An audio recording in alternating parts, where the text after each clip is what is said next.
Tuhan pakai hamba-Mu dan berkati seluruh umat-Mu. Siapapun Tuhan kami hari ini, kami yang berbeban berat, kami yang sakit, kami disembuhkan, kami yang lemah, kami dikuatkan. Kami yang berputus asa, Tuhan memberikan pengharapan bagi kami.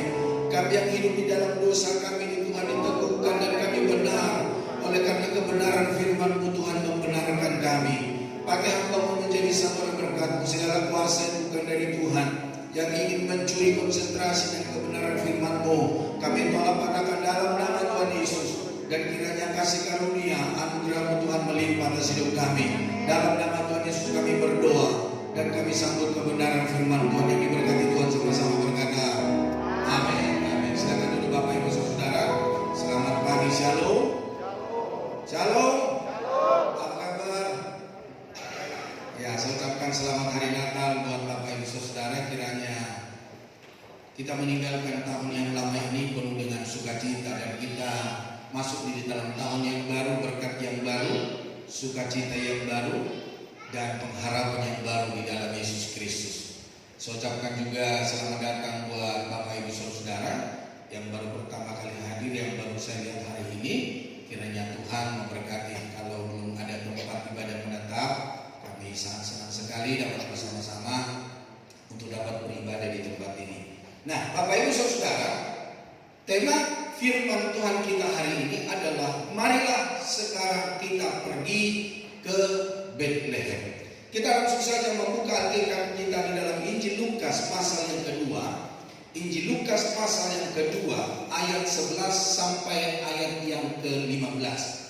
Injil Lukas pasal yang kedua ayat 11 sampai ayat yang ke-15. Sudah ketemu? Boleh kita baca bersama. Injil Lukas pasal 2 ayat 11 sampai ayat yang ke-15. Kita baca bersama 2, 3. Hari ini telah lahir bagimu juru selamat, yaitu Kristus Tuhan di kota Daud. Dan inilah tandanya bagimu, kamu akan menjumpai seorang bayi dibungkus dengan lampin dan terbaring di dalam palungan. Dan tiba-tiba tampaklah bersama-sama dengan malaikat itu sejumlah besar bala tentara surga yang memuji Allah, katanya, kemuliaan bagi Allah di tempat yang maha tinggi, dan damai sejahtera di bumi di antara manusia yang berkenan kepadanya.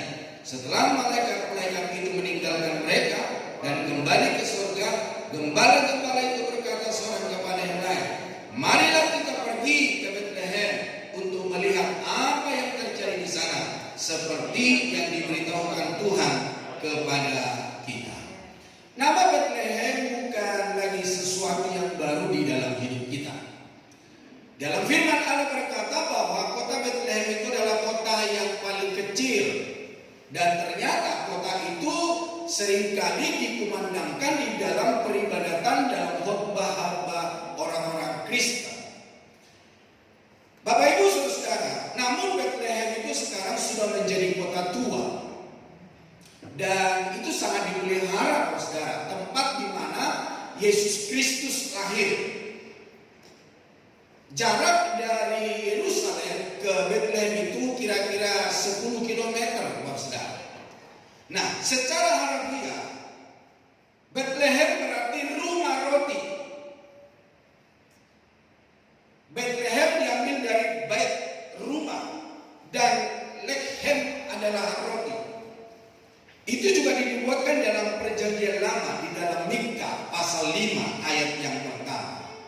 Dan itu juga disebut juga kota Daud, karena Daud juga dilahirkan di kota tersebut.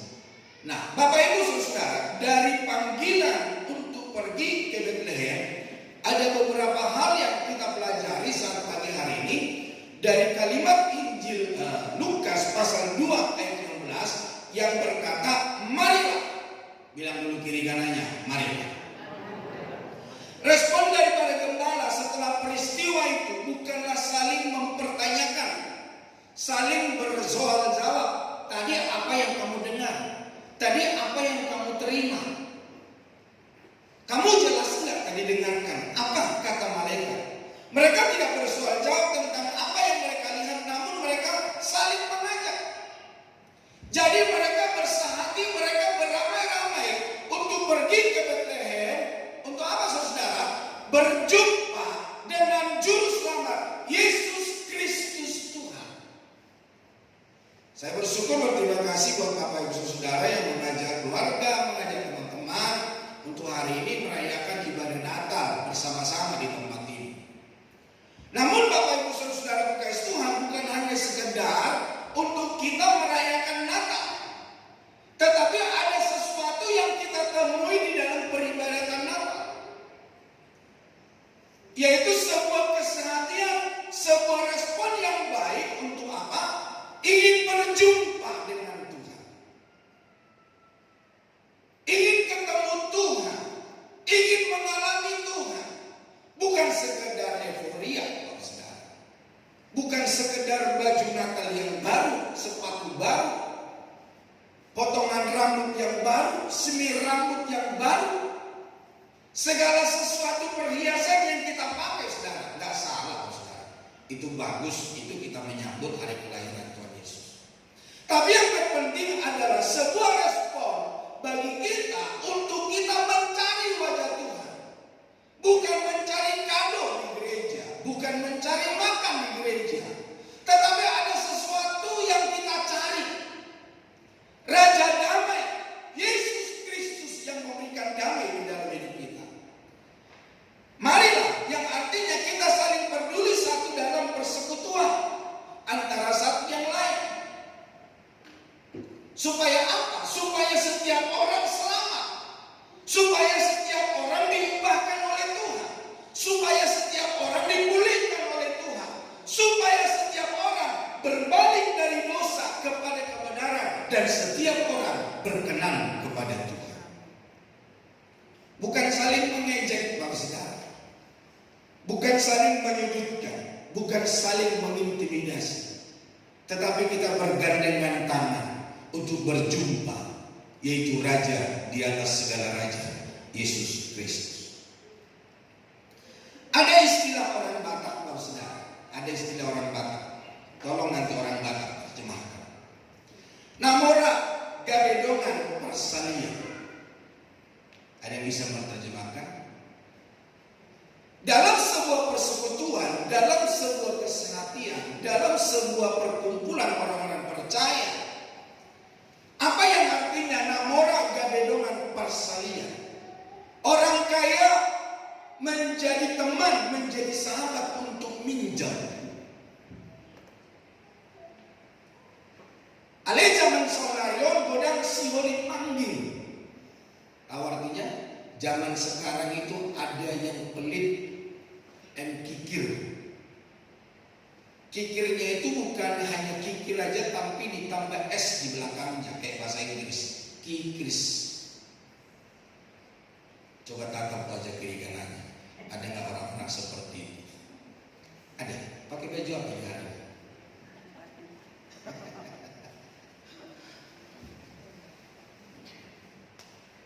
Istilah orang Batak yang kedua, nama lodongan mertukar pikiran. Jadi dibilang begini, ada yang pintar menjadi tempat untuk bertukar pikiran. Tetapi zaman sekarang ada orang-orang pintar bukan menjadi tempat untuk bertukar pikiran. Kerjanya apa? Pautoton halal. Tahu pautoton halal? Bodoh-bodohin orang, tipu-tipu orang, maloma, mamola-mola, pintar memecah belah. Pintar apa? Pintar mempengaruhi orang ke hal yang tidak baik.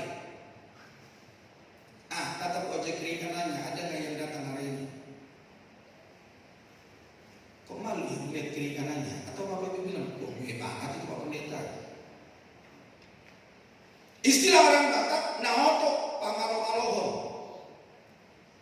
Orang bodoh sok pintar.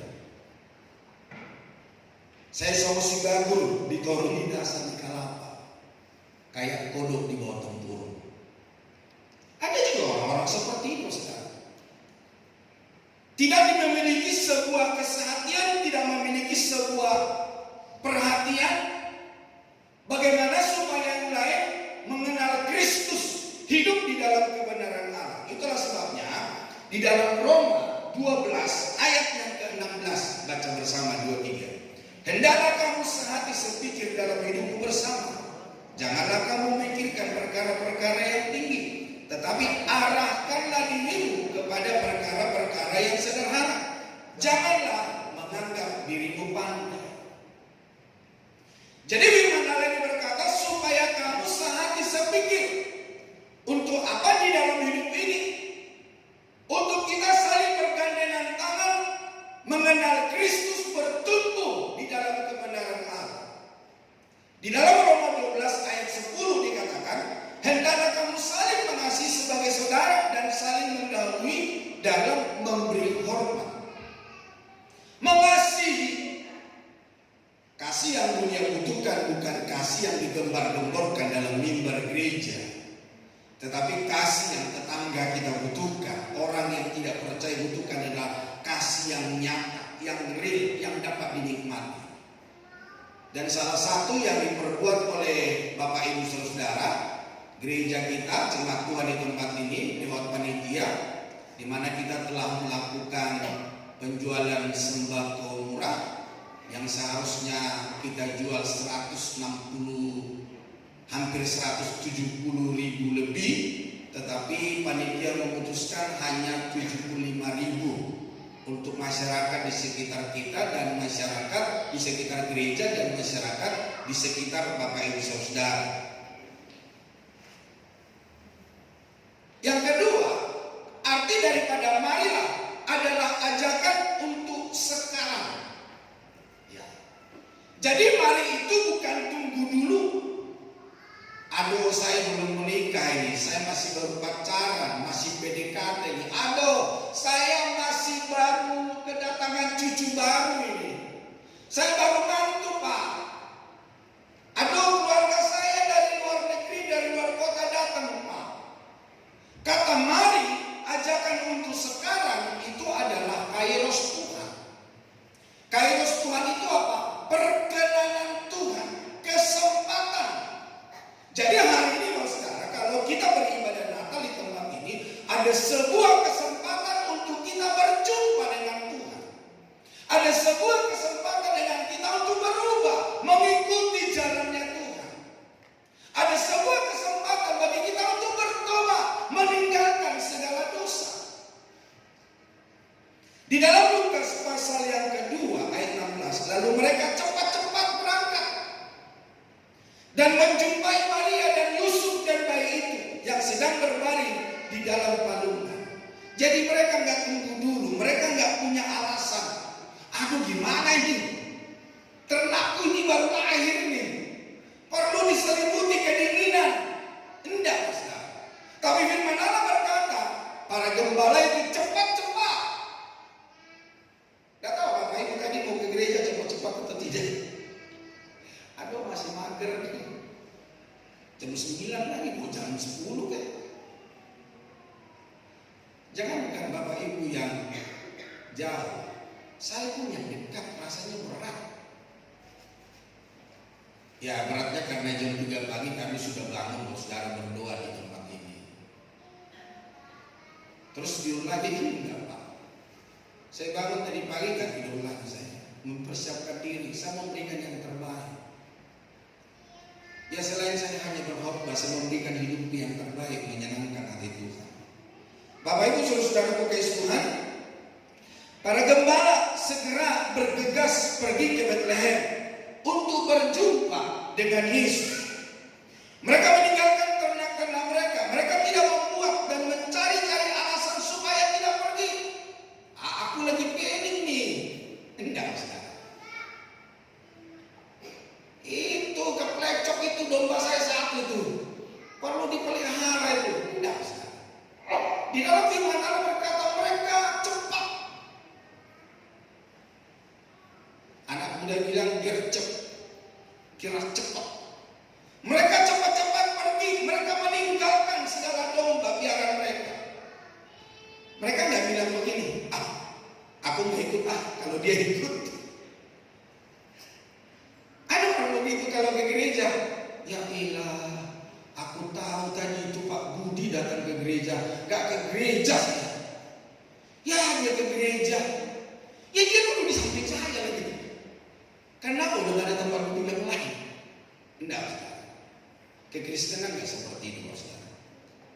Ingin berjumpa dengan Tuhan nggak seperti itu. Dalam segala keadaan kita tidak melihat orang lain, tetapi kita ingin berjumpa dengan Tuhan. Aku datang ke gereja, aku ingin berjumpa dengan Tuhan. Aku datang ke gereja, aku ingin diberkati oleh Tuhan. Mau siapa kayak pengorbannya, mau siapa kayak pemimpin pujiannya, aku ingin berjumpa dengan Tuhan. Mereka tidak menjadikan pekerjaan atau kesibukan atau orang lain jadi alasan untuk tidak berjumpa Tuhan, berjumpa Yesus. Mereka tidak memprioritaskan harta milik mereka, tetapi mereka memprioritaskan yang memberikan harta itu terhadap mereka, yaitu juru selamat dunia, namanya Yesus Kristus.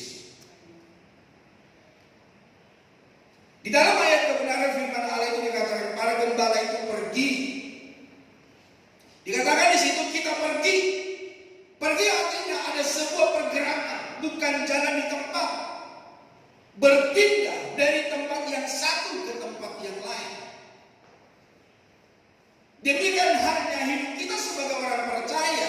Ketika kita sudah memutuskan untuk kita ke gereja, ketika kita sudah memutuskan untuk kita percaya kepada Yesus, jadilah orang Kristen, jangan lari di tempat. Atau orang Kristen berbalik kembali ke posisi yang lama. Sebagaimana istrinya Lot, ketika disuruh keluar dari Sodom dan Gomora, istrinya Lot menoleh ke belakang dan dikatakan istrinya Lot jadi tiang garam. Kekristenan itu harus meninggalkan segala dosa. Saya sering kali memberikan ilustrasi. Bapak Ibu lihat saya. Kalau di daerah alat musik ini namanya Bapak Ibu suka berbuat dosa, saya nggak tahu lah dosa apa. Tanya dulu kiri kanannya, dosa apa yang kau tekuni sampai hari ini? Tanya dulu. Dosa apa yang kau tekuni hari ini? Kalau itu yang pasti kita lakukan, saudara, namanya bertobat, berbalik 180 derajat. Bukan kita berbalik 90. Dosa sebelah kanan, kebenaran sebelah kiri. Tuhan di sebelah kiri, hantu di sebelah kanan. Iya untuk kebenaran firman Tuhan, ya iya juga kepada dosa. Yang suka saya gambarkan, Kristen seperti ini adalah Kristen bunglon, sesuai keadaan. Ya bagaimana supaya dia aman, ya udah ikut aja. Ya kalau ke gereja angkat tangan dua-dua, puji Tuhan, haleluya. Yang juga bisa berbahasa roh. Tapi pulang dari gereja, orang Batak bilang bukan roh yang mengalir, rohana. Tahu rohana? Yang mau-maunya sendiri. Bapak Ibu saudara-saudara kekasih Tuhan, pergi berpindah. Seperti Rasul Paulus berkata, aku berlari-lari. Bukan lari di tempat, tapi lari meninggalkan dosa. Hidup di dalam kebenaran. Jangan seperti pendapat banyak orang, itu yang menjadi pendapat bagi kita. Kita berkata begini, sejak dulu waktu kecil aku dengar Tuhan mau datang, sampai sekarang Tuhan gak datang. Dan saya sudah berkata begini, sekali lagi saya tandaskan, kedatangan Tuhan itu menurut saya ada dua macam. Kedatangan Tuhan secara global, nanti Tuhan datang mengumpulkan setiap manusia, memisahkan dombanya di sebelah kanan, kambingnya di sebelah kiri. Dan domba-dombanya itu akan masuk dalam kerajaan surga, sedangkan kambing-kambing itu akan dibinasakan. Itu kedatangan Tuhan. Tapi kedatangan Tuhan menurut saya, kedatangan Tuhan secara pribadi. Apa itu kedatangan Tuhan secara pribadi? Ketika kita meninggalkan dunia yang fana ini, nyawa kita putus, saudara. Ketika nyawa kita putus, sudah tidak ada lagi waktu untuk kita bertobat. Dan pertobatan, keselamatan itu selama kita hidup. Dan adakah di antara kita yang tahu kita kapan pergi dan pulang ke rumah Bapa? Ada yang tahu? Sekembalinya kita ke rumah Bapa, kita seperti orang-orang yang lagi antri di ATM. Suka antri di ATM? Atau seperti orang-orang lain itu langsung nyalip gitu ya? Bapak Ibu suka antri di mana? Antri sembako? Antri apa? Hidup kita di dalam dunia ini sama seperti itu, saudara. Ada di antara kita nomor 1, ada di antara kita nomor 2, atau ada di antara kita nomor 50, nomor 100. Coba lihat kiri kanannya, dia nomor berapa? Nomor 1 atau nomor 100? Ntar pulang ke rumah Bapak dia nomor 1 nggak di antara kita? Coba tetap kiri kanannya. Siapa yang nomor 1? Oh nggak ada ya? Oke, saya yang nomor 1 di antara kita. Bilang kiri kanannya. Jangan-jangan kamu nomor 2 bilang. Pak, Ibu, kenapa saya buat ilustrasi ini? Supaya kita ini jangan lemah. Supaya kita ini jangan menyia-nyiakan kasih karunia Tuhan. Ada yang tahu kita kapan tinggalkan dunia ini? Dia nggak tahu. Di jemaat di tempat ini saya sering kali berkata, saya punya pengalaman di gereja kami di Jakarta. Sama seperti kita, saudara. Pagi jam 6 masih ibadah. Jam 9 sudah nggak ada. Akhirnya saya ditelepon untuk mengurusi jenazahnya di rumah sakit. Ada sementara orang berangkat kerja di angkutan umum dia meninggal. Ada juga semangat kami sementara dia bersepeda. Kalau Bapak Ibu tahu Jakarta namanya Jalan Gajah Mada, Bapak itu meninggal di jalanan sedang bersepeda di Jalan Gajah Mada.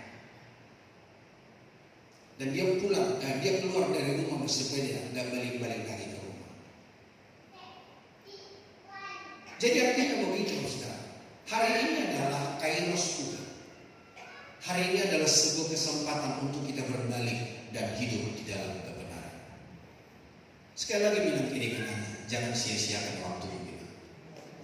Jangan sia-siakan waktu.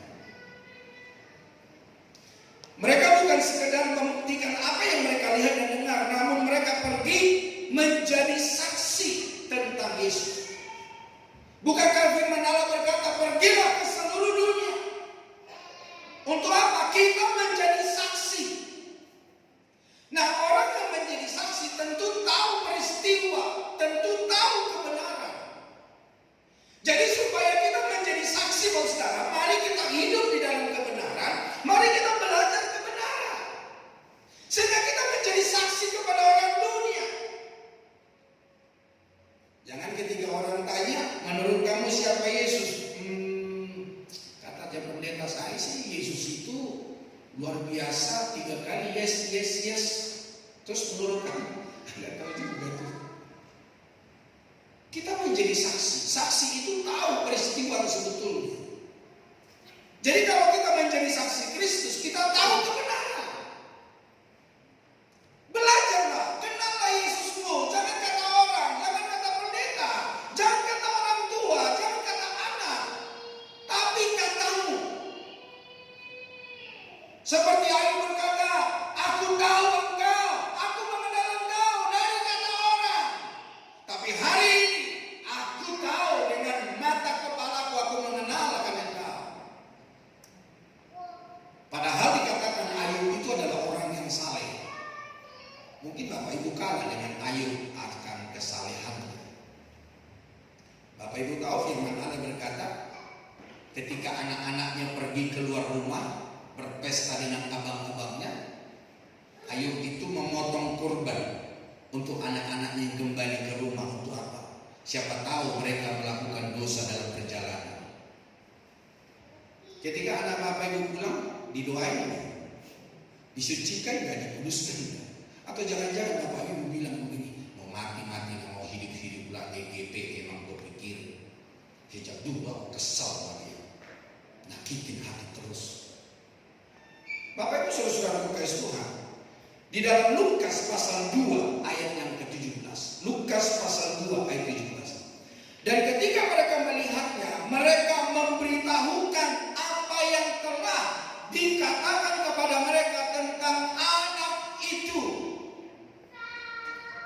Jadi mereka memberitahukan, mereka mengabarkan, mereka mengasih tahu loh, ini loh kejadian yang benar.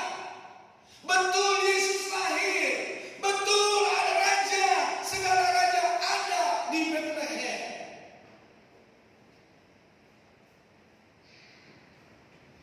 Para gembala memberi waktu, harta, diri mereka secara fisik untuk mengalami sebuah perjumpaan nyata dengan Yesus,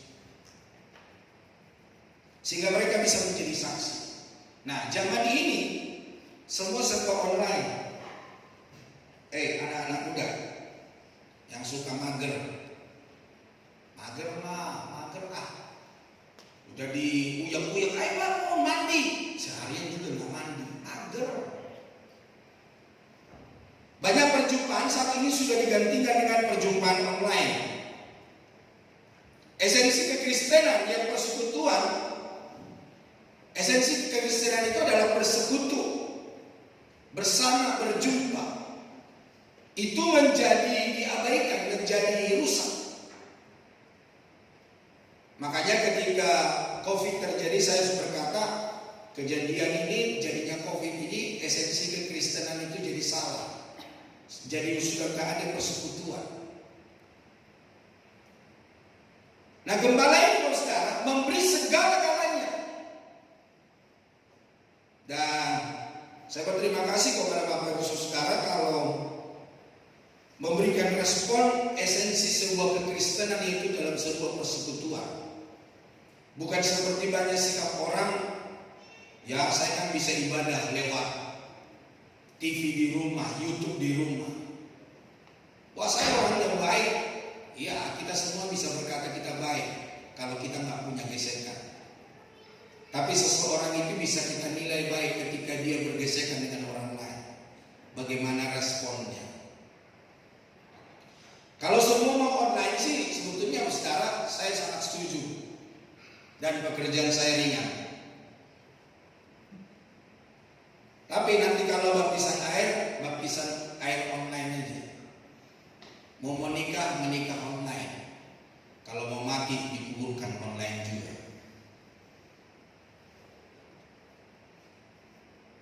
Zaman ini sudah semakin canggih, namun iman kita jangan tergilas oleh kecanggihan zaman. Fenomena zaman sekarang, gelar semakin banyak, namun akal sehat semakin rendah. Traveling kemana-mana, bahkan sampai keliling dunia, tapi tidak kenal tetangganya. Ada di sini tidak kenal tetangganya? Berpenghasilan semakin tinggi dan meningkat, namun ketentraman jiwa semakin merosot. Bukan semakin tenang, tapi bertambah takut. Kualitas pengobatan semakin canggih, kesehatan semakin memburuk. Karena manusia makan sembarangan semua mau gue. Semakin banyak teman di dunia maya, semakin tidak ada sahabat di dunia nyata. Yang ada di dunia nyata jadi musuh, saudara. Karena memang saudara, di dunia maya segala karakter kita bisa kita sembunyikan. Tapi memang kalau udah punya karakter jelek, jangankan dunia maya. Di dunia maya ini udah suka berantem, saudara. Ada orang-orang seperti itu di sini yang suka berantem di dunia maya. Pakai jam tangan yang mahal tetapi nggak pernah tepat waktu. Bukan hanya pakai jam tangan, di handphone pun ada jamnya. Di rumah, kamar mandi ada, kamar tidur ada, ruang tengah ada, di mobil ada. Sampai di motor pun ditaruh. Tapi nggak pernah tepat waktu. Saya punya teman di Balikpapan ini, saudara, hamba Tuhan. Kalau kita janji jam 10 rapat, bisa jam 2 siang datang. Saya suka lelekin dia. Pak Gembala, apa rumahnya udah pindah ya ke Samarinda? Kok Bapak baru jam datang jam 2? Bilang Bapak, kalau Bapak jam 2, ya kita datang jam 2. Jangan Bapak Kita ini semua juga ada punya tanggung jawab, ada punya kerjaan. Ada banyak orang-orang seperti itu. Ketika tadi, bro, udah di mana? OTW. Ya, OTW mandi aja dulu. Kamu udah di mana? Sampai di jalan, udah dekat.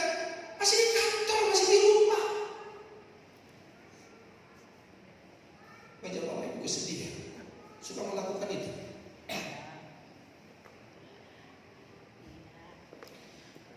Ilmu semakin tersebar, adab dan akhlak semakin lenjak.